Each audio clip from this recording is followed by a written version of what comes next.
medicina, pues ustedes saben, hay muchos nombres de enfermedades, pero hay nombres de enfermedades que han tomado del que las descubrió, y por eso se llama, por ejemplo, el síndrome de Meniere. Vamos a suponer esos mareos que dan. Hay otros síndromes, el síndrome de Down, el síndrome de Jacobson, el síndrome, ahora ya vemos que el de Alzheimer, y sabemos también el Parkinson, pero que fueron los que lo descubrieron y se llaman síndromes. Entonces hay muchas enfermedades raras y que pues no se han descubierto exactamente dónde está la raíz. Y tienen, por ejemplo, manifestaciones como esta, una cierta claustrofobia en un templo, o agorafobia. Agorafobia es miedo a la multitud. Entonces, donde se reúne gente, empiezan a sentir cosas raras, empiezan a marearse, empiezan a quererse desmayar, o sea, esa es la agorafobia. La claustrofobia, que ustedes saben, personas que están, no pueden, en un elevador, por ejemplo, no pueden ir porque se sienten que se ahogan o se sienten encerradas. Y así también hay manifestaciones como que entran a un templo y les dan ganas de correr, de salirse corriendo. O que ven agua bendita, o que les echan agua bendita y sienten que se queman. O que ven una imagen y empiezan a decir palabras a veces ofensivas o a insultar a medio mundo. Y que no son precisamente manifestaciones maléficas o demoníacas, sino que son enfermedades. Por eso, para descubrir cuando una persona está realmente bajo influencia satánica, porque es alguna práctica maléfica, veíamos la vez pasada cómo hay muchas prácticas maléficas que llevan insensiblemente a la persona que se vaya como esclavizando, como sometiendo, o a la contaminación diabólica, o a la obsesión diabólica, o a la vejación diabólica. En fin, son muchas maneras de cómo el demonio se manifiesta en diversas personas. Por eso la Iglesia ha dado una atención especial a lo que se llama la pastoral de la liberación.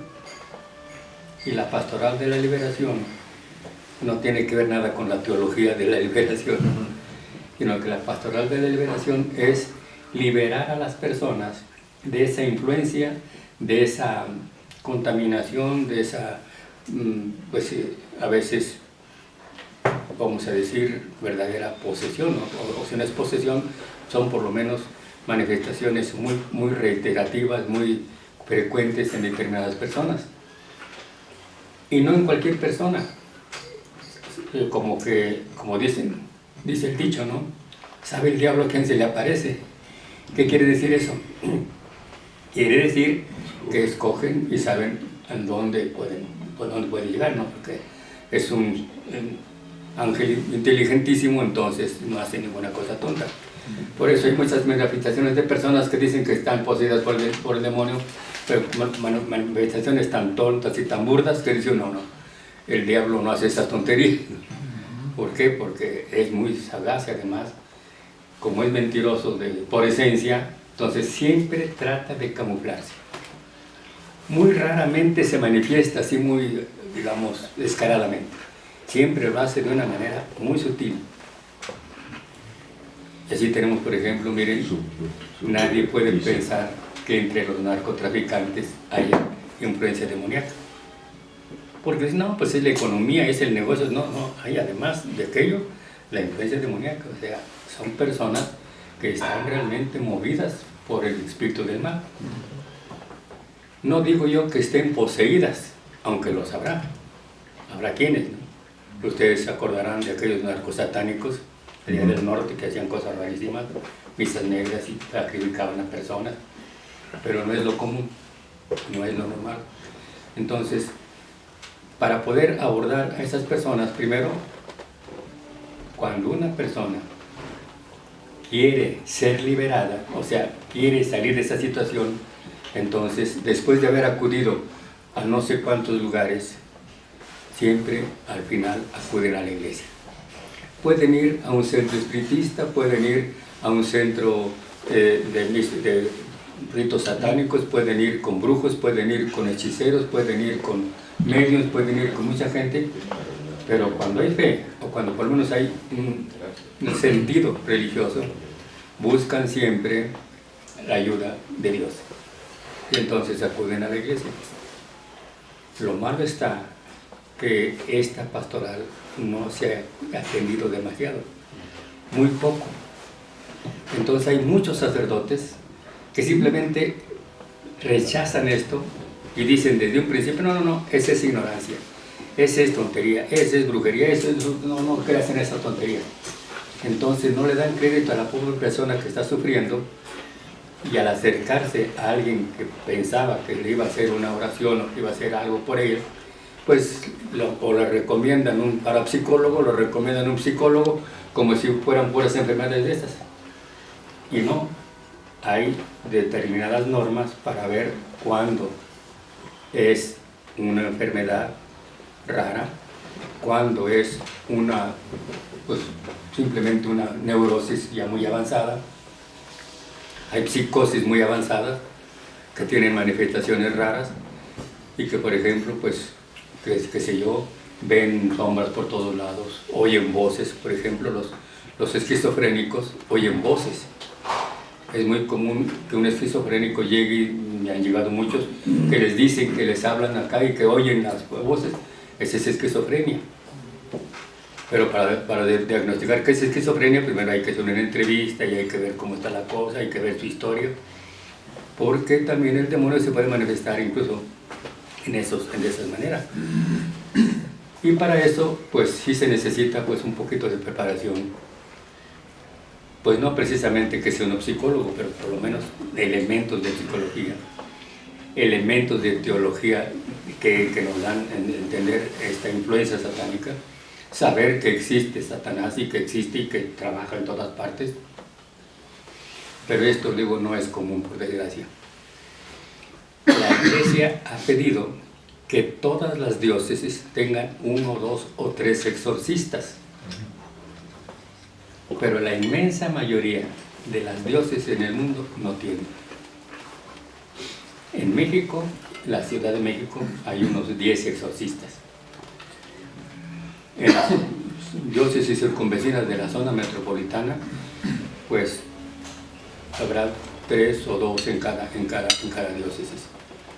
Aquí en Toluca propiamente no hay un exorcista o 2 exorcistas. Somos 3 encargados de esta pastoral, pero sin el nombre de exorcistas. Simplemente los encargados de la pastoral de la liberación. El padre Vidal, que ya está muy imposibilitado, el padre Villavicencio y un servidor. Entonces, habría falta que cada sacerdote, cada párroco, tuviera, por lo menos, si no el movimiento de Cristo, por lo menos la convicción de que él puede también trabajar en esta teología de la liberación.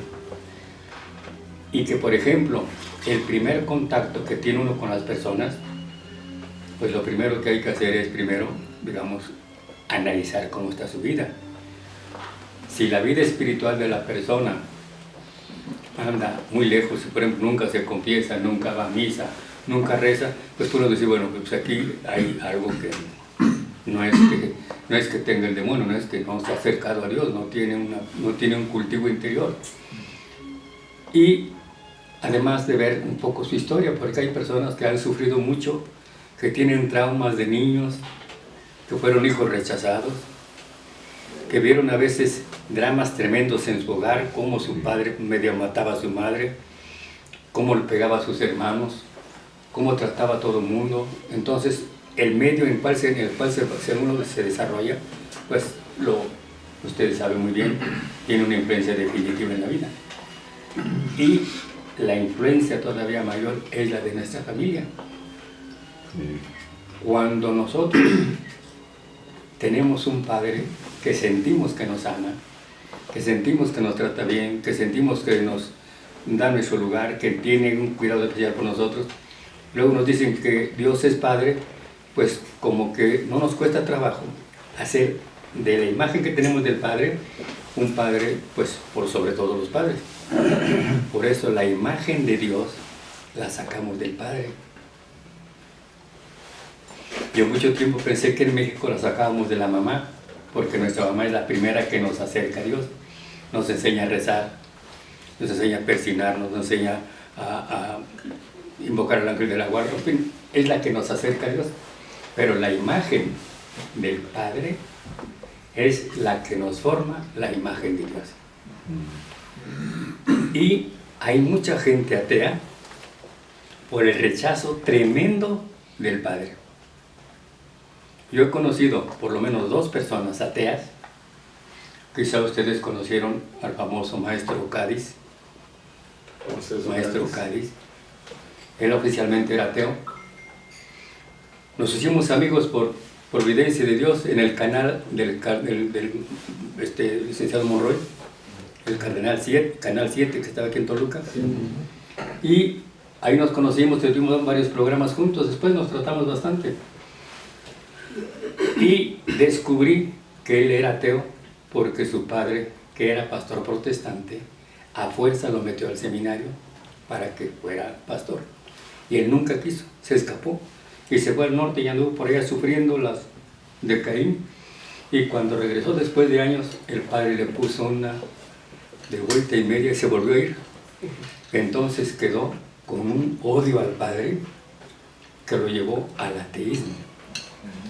Era ateo gracias a su padre, con unos sentimientos muy profundos. Su esposa Lulú, una mujer católica muy buena, que también se influenció por el marido, pero pues ella le ayudó. Y este hombre, por ejemplo, pues yo llegué a estar en su casa y leía la Biblia, o sea, pero él tenía la idea aquella de Dios, de un padre totalmente negativo, represivo, castigador. Bueno, y de ahí me encontré también con otros 2 ejemplos de unas niñas. Alguna vez creo que se los platicé.